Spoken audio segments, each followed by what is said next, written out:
But Selena, I think we'll start with you because you're right here, which is perfect. How you feeling? I'm really excited. Everyone here is so amazing. I'm so glad that I got into the top 16 in a home game. Well, That's awesome. Beautiful. And you deserved it. Give her a round of applause.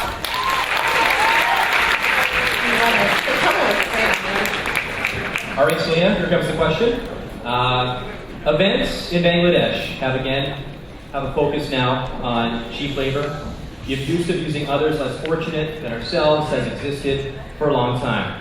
Now, how do we combat this problem, and how do we work hard here to put an end to such abuse?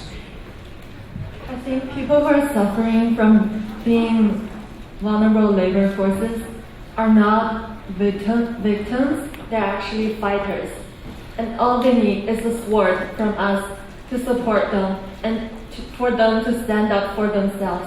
And what we can do here is not just trying to get more funds from successful business people, but also to start with ourselves and to fundraise for every single one of them and to pray for them. Thank you. Selena, thank you very much. Nicole Johnston, step forward and take a bow.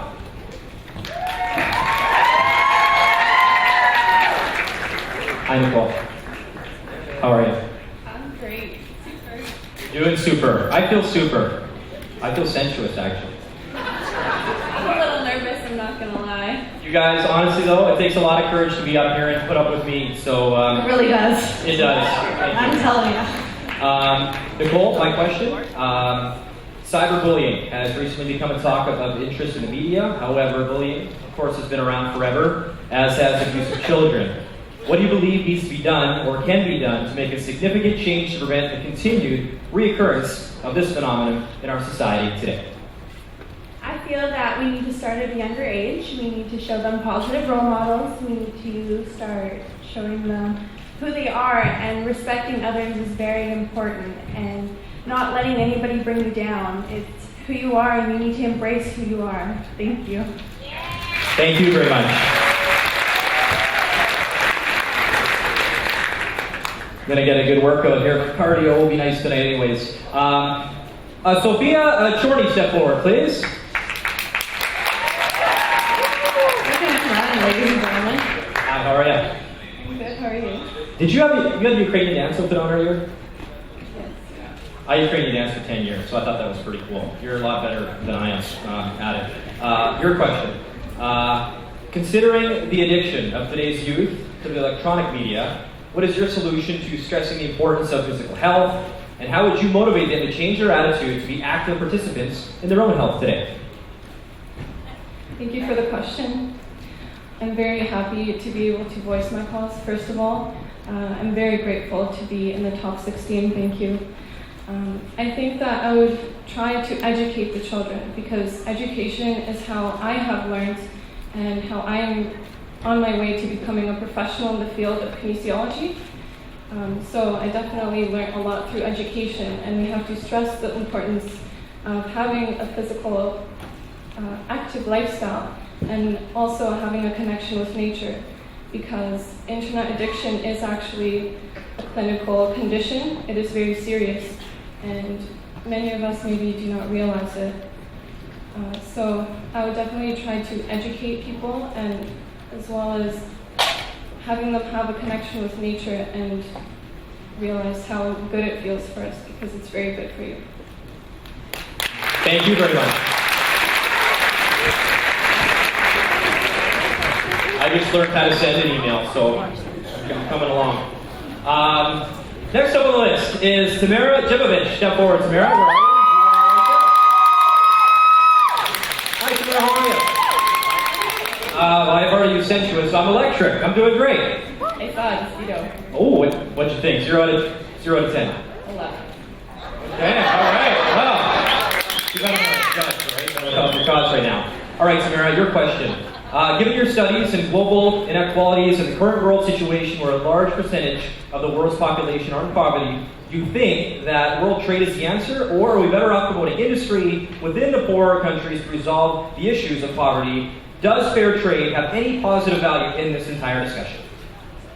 Thank you. Well, I learned a lot about fair trade in school, and there is fair trade, and then there is fair trade with a background, with a behind, there's a black market, there's underground, there's a lot of problems that have to do with this. So I just think that any way to eradicate poverty or injustice is by educating. So if we educate people, we need to let them know that from a young age, you need to, so what it is growing from a young age into an older person, you have to teach them the foundations of education, and then in the end, they're going to learn. Hi, Anastasia. You look fantastic tonight. How are things going so far? Very good. Awesome. Great to proud of here. You got a lot of family, friends in the house? Yes. Is that you? Is that the signs up there? That is me. That's not me? My question for you, Anastasia. How would you bring about a better understanding and tolerance of people of different religions, considering the persecution and hatred of Christians and Muslims in various countries, and the movement to remove all references of Christianity from government, schools, and institutions? I believe no matter what kind of religion you belong to, what you believe, people should at least have the right to choose what they want to believe and share their thoughts openly and peacefully. That is what Canadians stand for. As our former Prime Minister Diefenbaker once said, I am Canadian, free to speak without fear, free to oppose what I think wrong, free to think, free to stand for what I think right, free to worship in my own way, and free to choose those who shall govern my country. This heritage of freedom I pledge to uphold for myself and all mankind.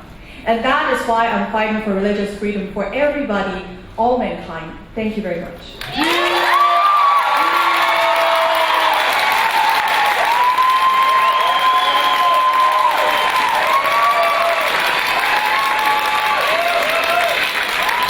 Very well done. Very well done. Next up is Becky Friesen. Becky, can you step forward?